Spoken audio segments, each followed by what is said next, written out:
Hello friends, welcome to my channel crack your competition with Anjali. Friends, आज की इस video में हम लोग 5 जनवरी 2022 को जो ऑनलाइन एग्जाम हुआ था उसके फर्स्ट पेपर का हिंदी का पेपर सॉल्व करने वाले हैं। तो चलिए फ्रेंड्स, वीडियो को शुरू करते हैं।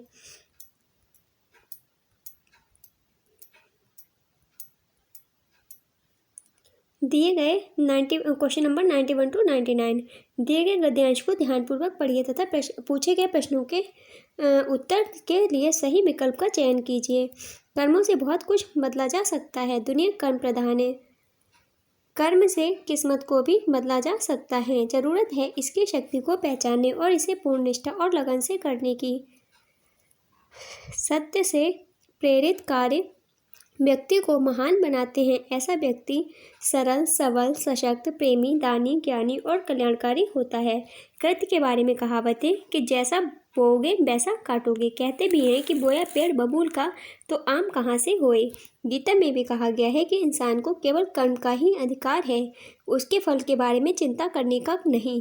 गीता के अनुसार अपनी किस्मत को बदलने के लिए कर्मठता ही पहला और सबसे बड़ा रास्ता है। किसी दूसरे के साथ पूर्ण रूप से जीने से बेहतर है कि हम अपने कर्म के अनुसार अपूर्ण जिएं।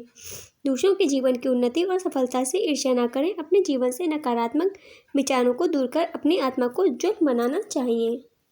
तो फ्रेंड्स, ये हमारा गद्यांश था। इससे रिलेटेड जो क्वेश्चन हैं उनको हम लोग पढ़ने वाले हैं। तो चलिए फ्रेंड्स, शुरू करते हैं।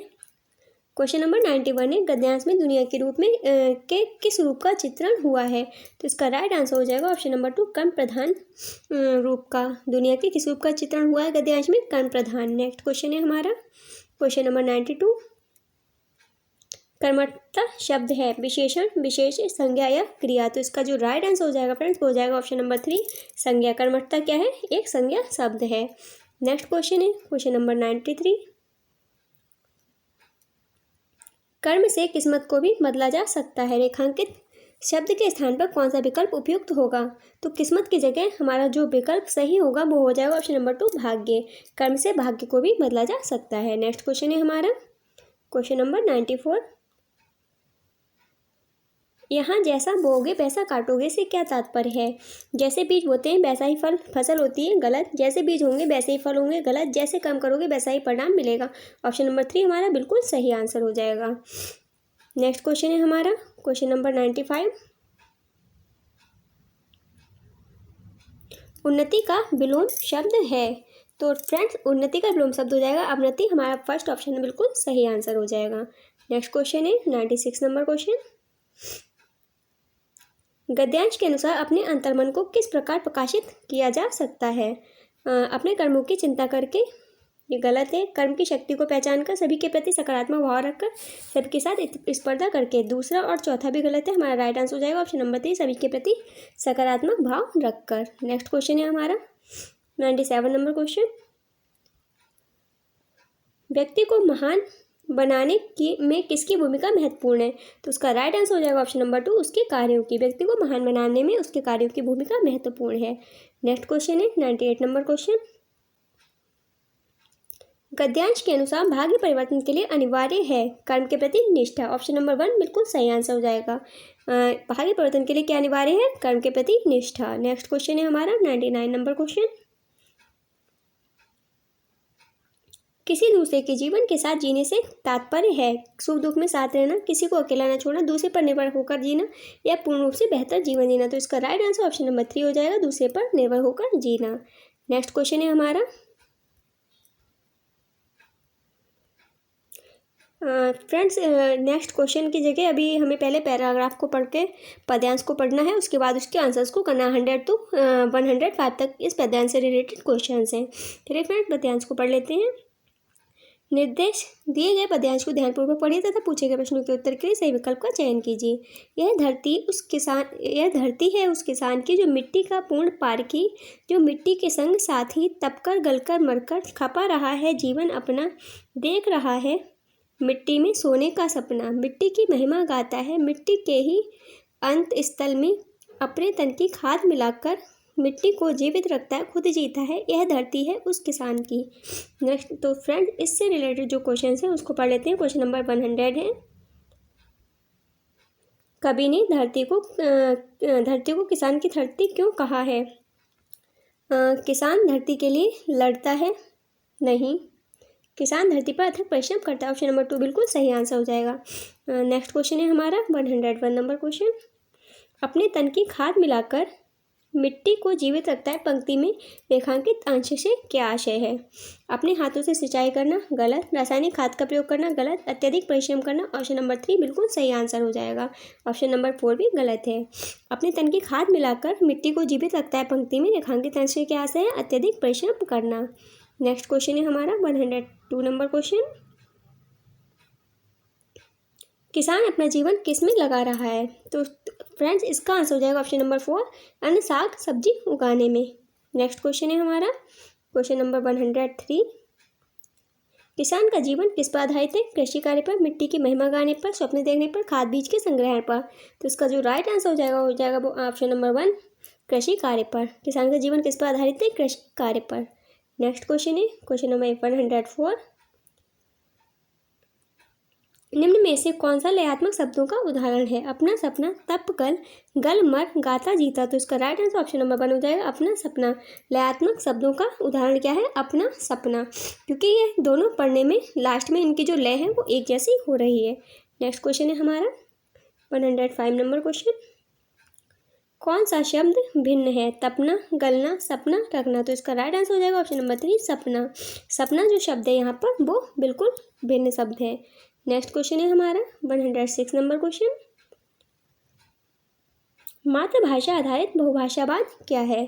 किसी विद्यालय शिक्षा मातृभाषा में आरंभ करना और बाद में अनेक भाषाओं को जोड़ते रहना। ऑप्शन नंबर 1 बिल्कुल सही आंसर हो जाएगा। नेक्स्ट क्वेश्चन है क्वेश्चन नंबर 107।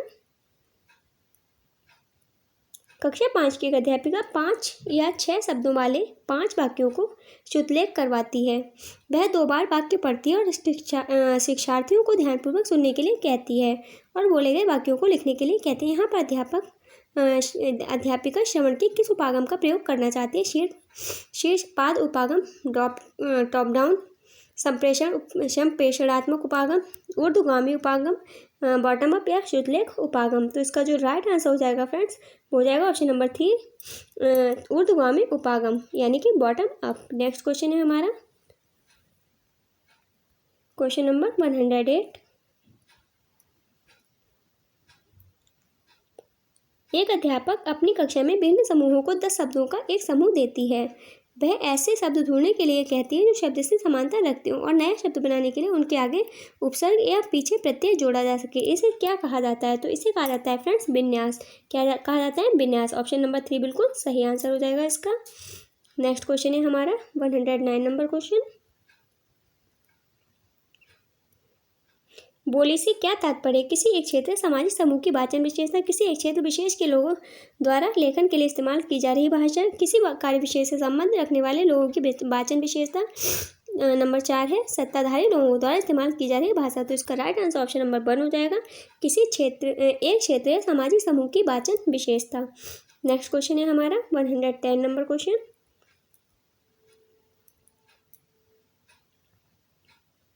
एक अध्यापक कक्षा में समूह कार्य, जोड़ों में कार्य और रोल प्ले करवाती हैं और आकलन के लिए शिक्षार्थियों का अवलोकन करते हैं। आकलन संबंधी इन गतिविधियों को क्या कहा जाता है? तो इसका राइट आंसर हो जाएगा फ्रेंड्स ऑप्शन नंबर 3, संरचनात्मक आकलन। इन गतिविधियों को क्या कहा जाता है? संरचनात्मक आकलन कहा जाता है।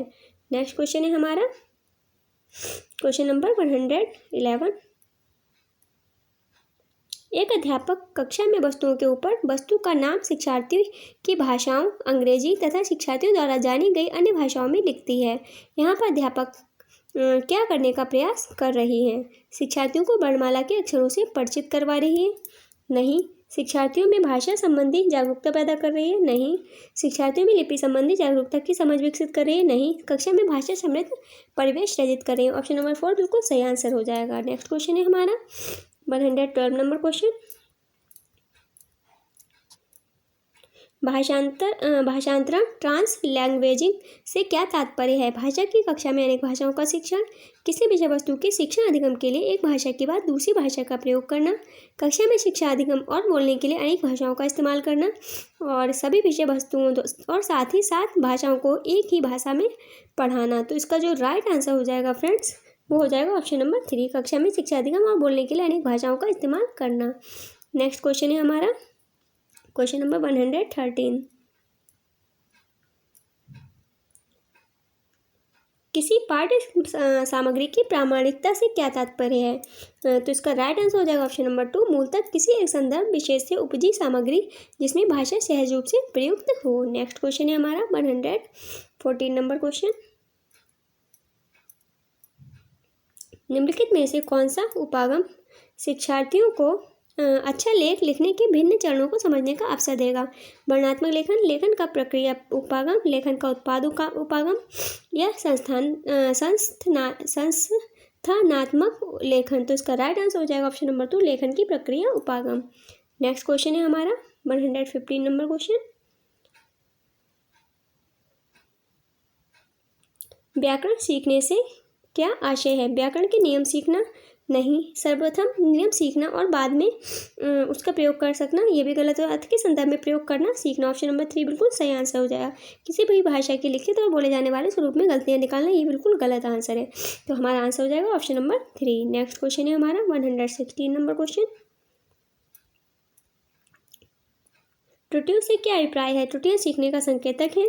त्रुटियां भाषा अधिगम को बाधित करती हैं। त्रुटियों में उसी समय संशोधन कर देना चाहिए। त्रुटियों की पहचान कर उनको करने से बचना चाहिए। तो हमारा राइट आंसर हो जाएगा ऑप्शन नंबर 1, त्रुटियां सीखने का संकेतक है। नेक्स्ट क्वेश्चन है हमारा क्वेश्चन नंबर 117। जिन शब्दों को हम सुनते और पढ़ते हैं फिर उनकी पहचान करते हैं, उन्हें क्या कहते हैं? तो उन्हें कहते हैं फ्रेंड्स ग्राह्य शब्द संपदा। क्या कहते हैं? ग्राह्य शब्द संपदा। ऑप्शन नंबर 4 हमारा बिल्कुल सही आंसर हो जाएगा। नेक्स्ट क्वेश्चन है हमारा 118 नंबर क्वेश्चन। निम्नलिखित में से कौन सा पठन शिक्षण का उद्देश्य नहीं है? पाठ्य सामग्री के मुख्य बिंदु को पाठक के पूर्व ज्ञान से जोड़ना, शब्दों वाक्यांशों भाषाओं के नमूनों से अर्थ ग्रहण करना, गलत। पाठ्य सामग्री को पढ़ते समय अर्थ ग्रहण करना, गलत। पाठ्य सामग्री शब्द और वाक्यांशों को डिकोड करना, ऑप्शन नंबर 4 बिल्कुल सही हो जाएगा।